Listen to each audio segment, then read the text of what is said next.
अक्कलकोट रोडवर आज गुरुवारी सकाळी भीषण कार अपघात झाला।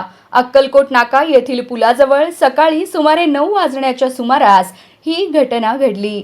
या अपघातात कारच्या समोरील भागाचे मोठे नुकसान झाले असून कार चक्काचूर झाली आहे।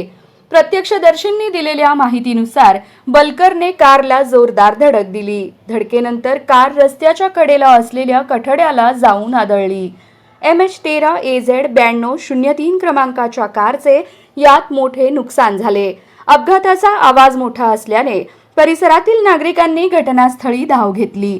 काही वेळातच तेथे बघ्यांची मोठी गर्दी जमली। घटनेची माहिती मिळताच MIDC पोलिसांनी तातडीने घटनास्थळी धाव घेत परिस्थिती नियंत्रणात आणली। सुदैवाने या अपघातात कोणतीही जीवितहानी झाली नाही, मात्र कारचे मोठे नुकसान झाले असून पोलिसांकडून पुढील तपास सुरू आहे।